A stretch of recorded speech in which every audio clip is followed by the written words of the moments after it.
दोस्तों मैं आज आपको इस वीडियो में पक्षियों के किंग ईगल यानी बाज के बारे में 5 ऐसे लाइफ लेसन बताऊंगा जिनको हम अपने जीवन में अप्लाई करके ऊंचाइयों को छूकर सक्सेस हासिल कर सकते हैं। अगर जीवन में सबसे हटकर और सबसे अलग कुछ बड़ा करना चाहते हो तो पहले आपको बाज जैसा बनना पड़ेगा। तो दोस्तों lesson number 1, eagle fly high and alone. बाज बहुत ऊंचा और अकेले उड़ता है। बाज अकेला उड़ता है और बाकी पक्षियों के मुकाबले सबसे ज्यादा ऊंचाई पर उड़ता है। ईगल हमेशा या तो एक ईगल के साथ उड़ता है या फिर अकेले उड़ता है। एक ईगल कभी भी छोटी चिड़ियों के साथ या झुंड में नहीं उड़ता। यहाँ से हमारे लिए पहला लर्निंग यही है कि या तो हम सामान सोच वाले लोगों के साथ रहे, छोटी सोच वाले लोगों से हमेशा दूर रहे, या फिर बिल्कुल अकेले। हमें छोटी सोच वाले या नेगेटिविटी से भरे दूसरों की टांग खींचने में बिजी जो आपको नीचे लाते हैं, ऐसे लोगों से दूर रहना है, क्योंकि यही वो समय है जब खुद को जानने का असली मौका मिलता है। हम सभी ऊंची उड़ान भरने के लिए ही बने हैं, लेकिन कई बार हम जो कर रहे होते हैं उसके इतने आदी हो जाते हैं कि अपनी ऊंची उड़ान भरने की क्षमता को भूल जाते हैं। Lesson number 2, focus on your target like a eagle. बाज की तरह अपने लक्ष्य पर ध्यान दो। दोस्तों बाज का विजन बहुत ज्यादा क्लियर होता है और बहुत ज्यादा स्ट्रॉन्ग होता है। बाज अपने शिकार को 5 किलोमीटर दूर से ही देख लेता है और वह सभी बाधाओं के बावजूद अपने शिकार पर तब तक नजर गड़ाए रहता है जब तक कि वह उसे हासिल न कर ले। और जब तक एक बार उसे अपना लक्ष्य दिख जाता है तो फिर उसके बाद रास्ते में चाहे कितनी भी मुश्किलें क्यों न आए, वो अपने लक्ष्य को हासिल करके ही दम लेता है। दोस्तों इससे भी हमें एक बहुत बड़ी सेकंड लर्निंग ये मिलती है कि हमें अपनी विल पावर को स्ट्रॉन्ग बनाना है और अपना विजन क्लियर रखो और उसे हासिल करने में फिर चाहे कितनी भी मुश्किलें क्यों ना आए, कैसी भी स्थिति हो, पीछे मत हटो। अपने गोल के लिए लगातार मेहनत करते रहो। उस बाज की तरह लाइफ में आने वाली छोटी मोटी प्रॉब्लम से अपने गोल से भटके नहीं। लेसन नंबर 3, ईगल नेवर ईट डेड थिंग। बाज कभी भी मरी हुई चीजें नहीं खाता। ईगल कभी भी मरे हुए जानवर के शिकार को नहीं खाता। वो हमेशा अपने खाने के लिए जिंदा शिकार पर डिपेंड रहता है। ईगल मेंटेलिटी से सीखी जाने वाली थर्ड लाइफ लेसन यही है कि हमें कभी भी अपने बीते हुए दिनों में नहीं जीना चाहिए। एक सक्सेसफुल और शानदार फ्यूचर के लिए हमें अपने प्रेजेंट में जमकर मेहनत करना है। जो हमारा पास्ट है वो मर चुका है, तो अपने उस मरे हुए थॉट्स पर ध्यान मत दो और अपने आने वाली ताजी फ्रेश लाइफ में ध्यान लगाओ। हमें आज में जीने की कोशिश करनी चाहिए। दोस्तों अगर आपको अभी तक अपनी लाइफ में पास्ट में जो भी कुछ बुरा हुआ है, कितनी भी समस्याएं आई हो, वो आपको आज प्रेजेंट में भी अगर परेशान करे तो उन थॉट्स को वहीं रहने दो। बीते हुए टाइम में पड़े रहने से और सोचने से तो अच्छा है कि अपने प्रेजेंट को बेहतर बनाओ। अगर एक बार तुम्हारा पास्ट तुम्हारे प्रेजेंट में आ गया तो तुम्हारा पास्ट तुम्हें कभी तुम्हारे प्रेजेंट में नहीं रहने देगा। वो सब यादें और थॉट मर चुके हैं और उस बाज की तरह बनो जो कभी भी मरी हुई चीजों को नहीं खाता। Lesson number 4, do well and learn mindset. अच्छा करने और सीखने की मानसिकता। दोस्तों जैसे बाज को बच्चे पैदा होते, बाज थोड़े दिनों के बाद अपने घोंसले से सॉफ्ट घास के तिनकों को बाहर निकाल फेंकता है ताकि बाज का जो बच्चा होता है वो उसमें कंफर्टेबल ना हो सके, ताकि उसके बच्चे को घोंसले में रहना मुश्किल लगे। और इन्हीं मुश्किलों में घोंसले से बाहर निकलकर वो उड़ना सीख लेते हैं। सबसे बड़ी और बहुत गजब की 4th लर्निंग हमें यह मिलती है कि बाज एक पक्षी होकर भी उसे ये बात पता है कि कंफर्ट जोन में कोई ग्रोथ नहीं होती। लेकिन हम तो इंसान होने के बाद भी इस बात को समझते ही नहीं। आप जितना ज्यादा कंफर्ट जोन में रहोगे आपकी लाइफ आने वाले टाइम में उतनी ही अनकंफर्टेबल हो जाएगी। दोस्तों अपने जीवन में कुछ बड़ा करने के लिए हमें अपने कंफर्ट जोन से बाहर निकलना ही पड़ेगा। कंफर्ट जोन से आगे चलकर ही आपके अपने सपनों की मंजिल मिलेगी। Lesson number 5, hard working and strong with your self. अपने प्रति कठोर, परिश्रमी और मजबूत बनो। दोस्तों एक ईगल का जीवन 70 साल का होता है, लेकिन इसके जीवन में एक ऐसा टाइम आता है जब यह 40 साल का होता है, तो उसे खुद के साथ बहुत कठोरता दिखानी पड़ती है। एज के इस पड़ाव में इसकी चोंच सामने से बहुत लचीली हो जाती है और सामने से झुक जाती है, जिससे वहाँ शिकार नहीं कर पाता। इसके पंख इतने भारी हो जाते हैं कि ये छाती से चिपक जाते हैं, जिससे उड़ने में तकलीफ होती है। और पैर जिससे ये झपटा मारता है उसके नाखून टेढ़े हो जाते हैं। जिंदगी या मौत के इस कठिन मोड़ पर वहाँ जिंदगी को चुनता है। उम्र के इस पड़ाव पर बाज अपने इलाकों के सबसे ऊंची चट्टान की चोटी पे चला जाता है और अपनी चोंच को पत्थर पर मार मार के लहूलुहान हो जाता है। बाज इस दौरान बहुत दर्द से कराह रहा होता है, पर वहाँ पीड़ा सहता है और अंत में अपनी चोंच तोड़ देता है। यही कहानी उसके पैरों के नाखूनों की होती है। वहाँ अपने नाखूनों को पत्थर पर रगड़ रगड़ कर उन्हें भी तोड़ देता है और लास्ट में बाज को अपनी तपस्या और कठोर परिश्रम का फल मिलता है और प्रकृति उसे उसकी चोंच और नाखून फिर से वरदान स्वरूप देती है। मेरे दोस्त कहानी यही खत्म नहीं होती। अब बारी उसके भारी पंखों की होती है। अपने नए चोंच से बाज अपने ही पंखों को नोच नोच कर जिस्म से अलग कर देता है। पीड़ा इतनी कि कोई जीव अपने प्राण त्याग दे, पर इतनी पीड़ा ना सहे। पर बाज अपने स्वाभिमान के लिए वहाँ सब सहता है। करीब 6 महीने बाद उसे उसके नए पंखों के रूप में एक नया जीवन मिलता है और फिर वहाँ अपनी बाकी की जिंदगी जिंदगी उसी शान और शौकत से जीता है। एक कहावत है, बाज के बच्चे मुंडेरों पर नहीं उड़ते। दोस्तों last 5 life learning from A eagle यही है कि अगर ऊपर वाले ने हमें जिंदगी दी है तो इस जिंदगी में नई ऊंचाइयों को छूना हमारी जिम्मेदारी है। हम लाइफ में ऊंचाइयों को तभी छू सकते जब हमारे भीतर खुद को समय के साथ बदलने की काबिलियत होगी। समय के साथ चलने से ही कामयाबी मिलती है। समय के साथ आगे बढ़ने के लिए कभी कभी हमें अपनी पुरानी आदतों से छुटकारा पाना जरूरी हो जाता है। चाहे यह काम लाख मुश्किलों भरा हो,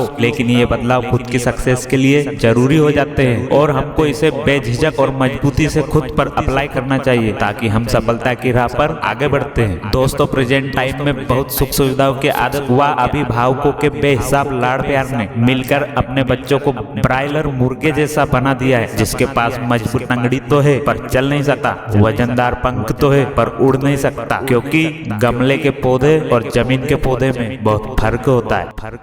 अगर दोस्तों आपको ये वीडियो पसंद आया है तो लाइक, सब्सक्राइब, कमेंट और शेयर कीजिए। अगर आप चाहते हैं कि इसी तरह का वीडियो आपको जल्दी मिले तो बेल आइकन को प्रेस कीजिए। धन्यवाद।